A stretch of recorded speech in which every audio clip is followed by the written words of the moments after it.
Hello student, today we shall be read the chapter The Lost Spring. This chapter is written by Anish Jung. She wrote two different stories about the story of stolen childhood. यह कहानी अनिल जंग ने लिखी है जिसने समाज के दो विभिन्न वर्गों के उन बच्चों के बारे में लिखा है जिनको कि अपना बचपन पूर्ण संतुष्टता से जीने का जिनको अवसर नहीं मिल पाया।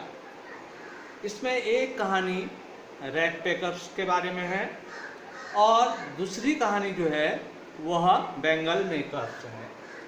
यानी कि इसमें जो पहली कहानी का शीर्षक है वह शीर्षक है sometimes I find a repeat in the garbage.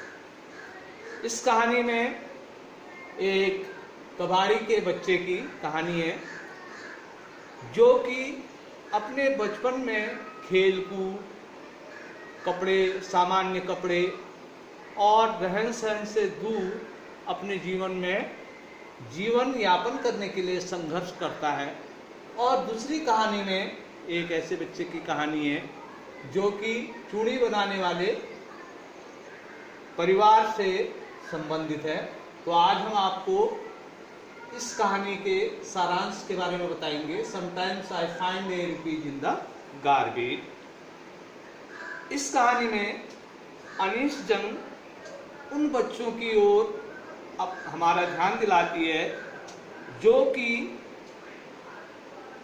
कबाड़ी हैं और जो सुबह सुबह हमें जो है प्रायः हर कहीं दिखाई देते हैं और वह उन पक्षियों के समान दिखाई देते हैं जो सुबह चिड़ियों के समान सुबह दिखाई देते हैं और दोपहर को गायब हो जाते हैं। उसी समान यह रैग पैकर्स भी है। तो एक बच्चा ऐसे ही कबाड़ लेखिका के पड़ोस में एक कूड़े का ढेर है, उसमें से कबाड़ बिन रहा है। तो लेखिका उससे पूछती है कि तुम यह क्या कर रहे हो, तुम यह क्यों कर रहे हो। तो वह कहता है कि कभी कभी मेरे को जो है इस कबाड़ में 1 रुपया या 10 रुपये का नोट मिल जाता है। तो जो लेखिका है वह उससे पूछती है कि तुम यह काम क्यों कर रहे हो।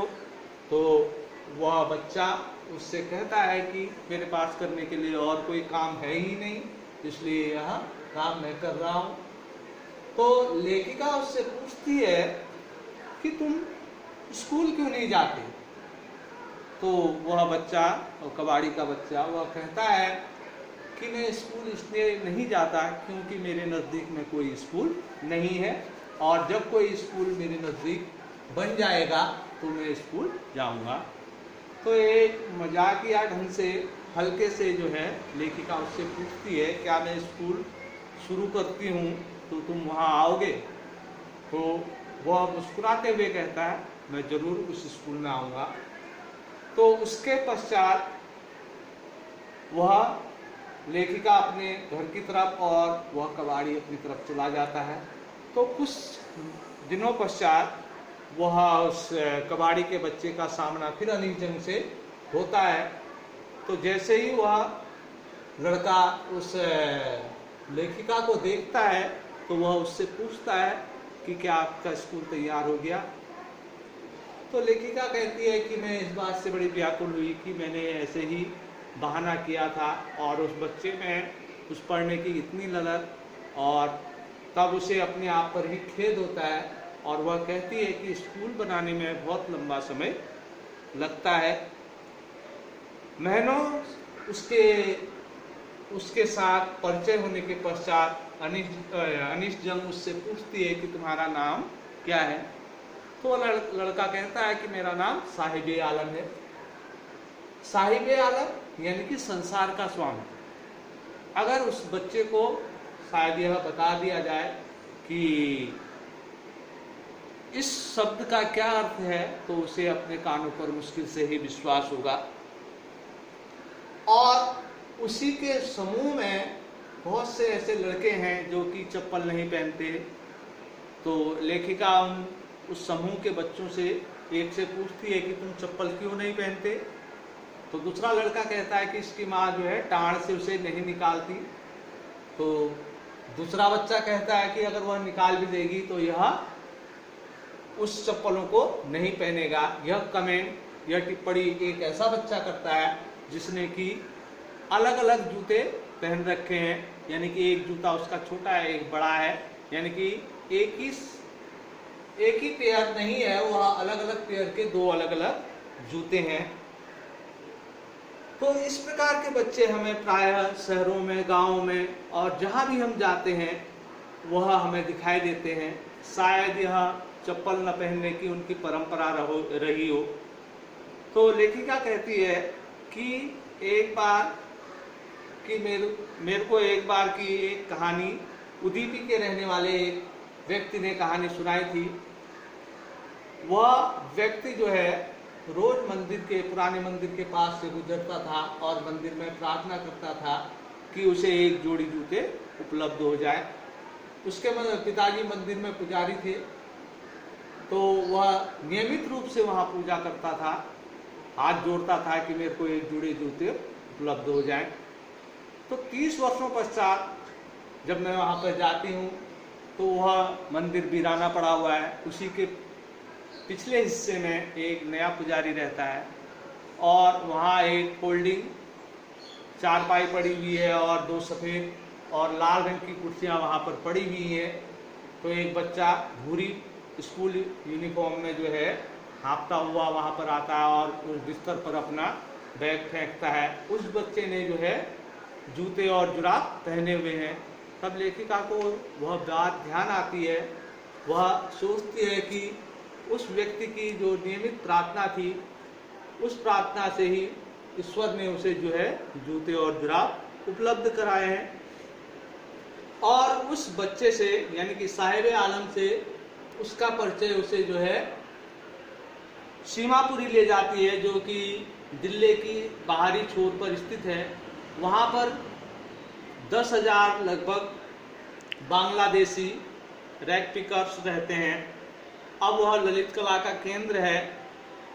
वह पहले वीरान क्षेत्र था, अब वीरान नहीं है।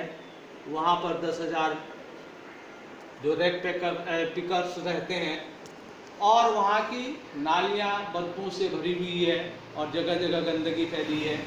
और वहाँ मिट्टी से बने हुए दीवारें हैं जिनके ऊपर तारपोलिन या टीन पड़ी हुई है और वर्षों से वे लोग वहाँ रह रहे हैं। उनके पास परिचय पत्र नहीं है, पर वोटर आईडी में उनका नाम है।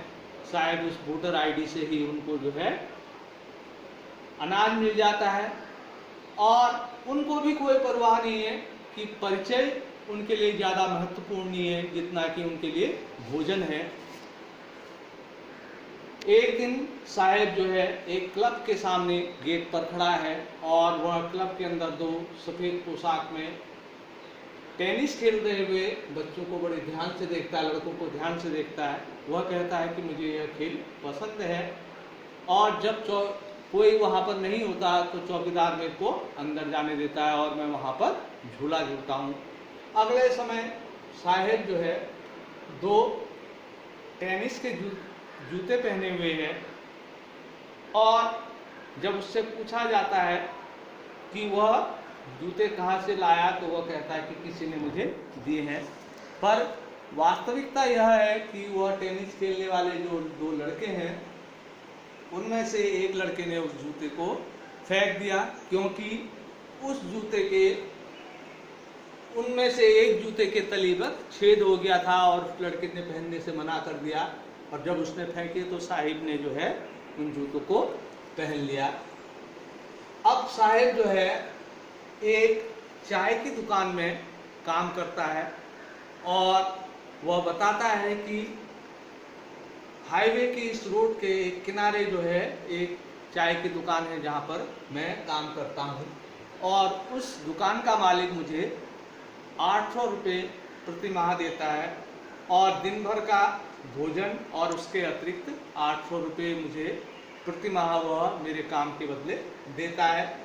तो लेखिका उससे पूछती है कि क्या उसे वह काम पसंद है, तो वह लापरवाही से दूसरी ओर देखने लगता है, क्योंकि पहले साहेब अपना स्वयं का मालिक था।